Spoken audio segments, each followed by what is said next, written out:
Actually, I lost my place there.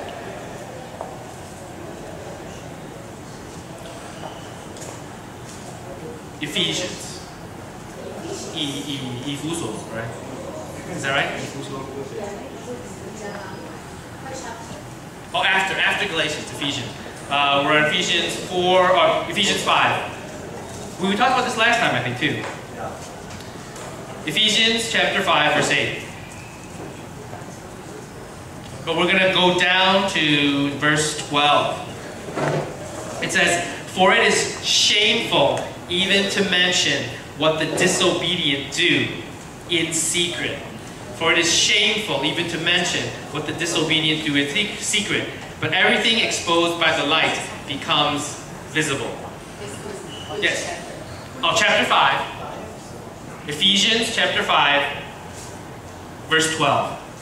Okay, Ephesians. So again, Matthew, Mark, Luke, John, Acts, Romans, 1st and 2nd Corinthians, Galatians, then Ephesians. Actually, if you would like, you can try to memorize the books of the Bible.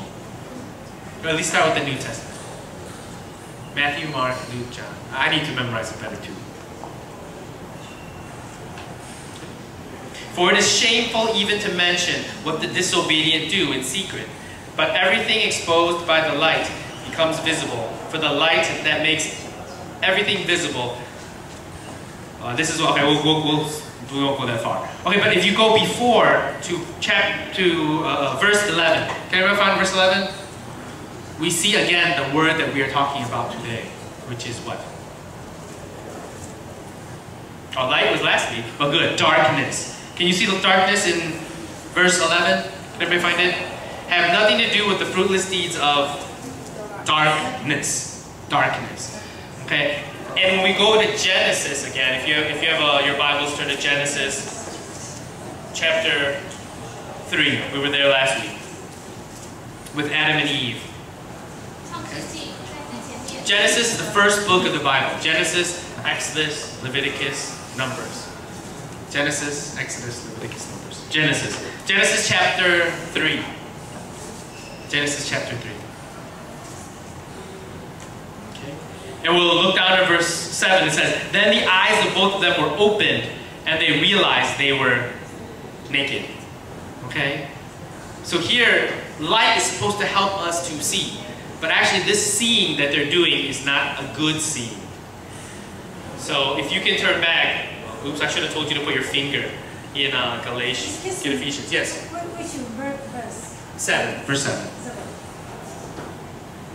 Because this is Adam and Eve, and their eyes are open, and they realized they were naked. But if we look at Ephesians 5, verse 12. "For it is shameful even to mention what the disobedient do in secret." What do Adam and Eve do in Genesis in verse 7? After their eyes were open, and they realized they were naked. What do they do? They're in shame, and what do they do?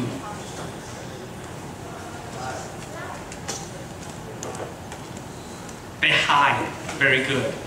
They decide to go. When you hide, do you ever play hide and seek? Do you hide in the light? No. So even though their eyes are open, I think it's very clear that there's an image of darkness. They decide to hide. Their eyes are open, probably not to see the light. Their eyes are open into the darkness. Okay, their eyes are open to the darkness, so they decide to hide from God. And then again in Ephesians it talks about, but everything exposed to the light becomes visible. And it talks about in verse 12, it is shameful to mention what the disobedient do in secret. What is disobedient? Does anybody know what it means to obey? To obey, trust and obey. There's no other way. We need to trust, obey, listen to your mother and father, obey. Obey your parents. Do Adam and Eve obey? No. And then they hide from God because they disobey. And they're going this way, kind of the wrong way, into darkness from the light. Okay? But I guess all is not hopeless because God comes. And we will see in verse 9. But the Lord called to the man, "Where are you?" So he is hiding in secret. He's in a secret place. He is hiding. But God asks, does God know where he is? Can we hide from God? No. So God is kind of asking, giving Adam and Eve another chance. But often when you ask your children something, maybe you know what they did in school because you talk to a teacher, right? You sometimes say, how was your day in school? Did you do anything today? I always do that with my children, even though I know they did something wrong. But often they will not tell you, because for them it is shameful what they've done in secret, and they want to hide it. They don't want to tell people. And I think it's for us too. We often like to hide our sin, the wrong things we do. But God gives them a chance, but do they tell God what they did? No. They said they hid from God. And then God gives them another chance and says, who told you were naked? And have you eaten from the tree that I commanded you not to eat? I'm on verse 12. And then does the man say, sorry? Or, I did it? What does the man say in verse 12? Which often my kids say too. They always go, well, my brother did it too. Or it's not me, it's somebody else, right? My classmate hit me first. Okay, but here it says in verse 12, it says, the man said, the woman you put here. Actually, this is very serious. He doesn't just say the woman, he said, the woman you put here. And who's you? He's kind of saying, God. You see, you put this woman here. The woman you put here with me, she gave me some fruit from the tree, and then I ate it. Almost as an afterthought. He puts himself last. He's saying, it's you and the woman, and then me. So, but just remember, again, in Ephesians, so they're on this way into darkness. And hopefully, who is the light? If you go back to John, it says, in him was life. It's talking about the word. It says, in him was life. Almost, it talks about even creation. And that life was the light of men. The light shines in the darkness, but the darkness has not understood it. So who is this light? Jesus.